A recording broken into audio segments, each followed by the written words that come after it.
come by. Don't know if you saw the Bloomberg Business Report in the 6 o'clock hour, but they were talking about the fact that the jobs outlook is actually a little bit better than we've seen.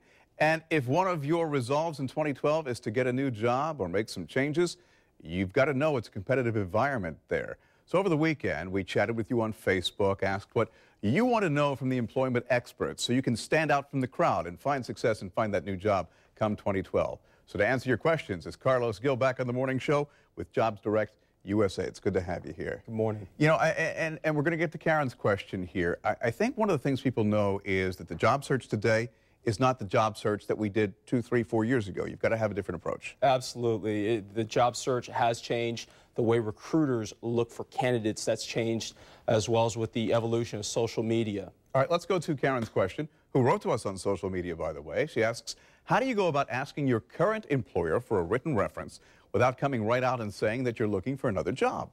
Well, great question.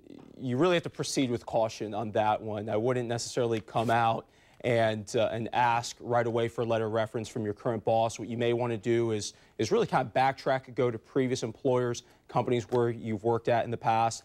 Maybe you want to ask coworkers for a letter of reference where you're currently at.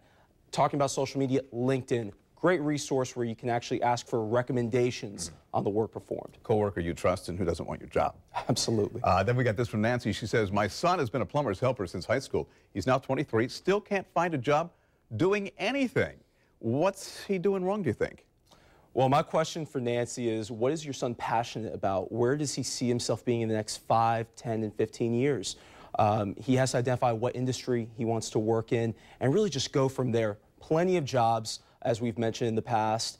It's really now is the time to just go out and go straight for whatever it is that you want to do, especially if you're a young man like Nancy's son is. Is it possible that his resume is so pigeonholed, he was plumber's helper, and there are things that people can't relate to, but there are certain skills that he could bring to another job related to what he's done in the past, and if he orients that the right way and uses the right key phrases, would he find some success? There are transferable skills. My suggestion also is looking to go into school, get some education that will then help him really get the job of his dreams. All right, then this from Chelsea. She writes, my husband as well as 3,000 other servicemen and women are being kicked out September 2012. Where would he look for contract employment on base? And I assume she's talking about civilian employment. You know, this is interesting. Personal referral networking. We've talked in the past about who you know, who knows you. In a situation like this where there is competition within the servicemen, it's really about who you know.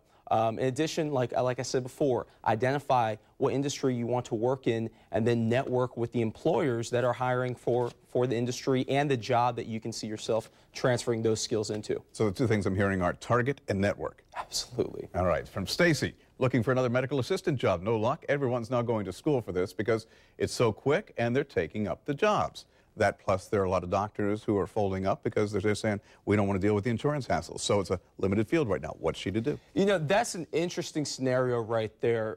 What it sounds like is that Stacy has experience in the industry and really she's competing against those that are trying to come into the industry with their education. Sell yourself on the years of experience that you bring to the table. We've spoken about that in the past. Really key in on what you can provide a potential employer with your knowledge and your skill set. And at the end of the day, that should outweigh the young professional trying to make his or her way into the workplace. No time to be modest. Also talk about the fact that you've made a difference and tell the employer how. Carlos, good advice there. Always appreciate it. All right, it is 7:49, 53 degrees. Let's talk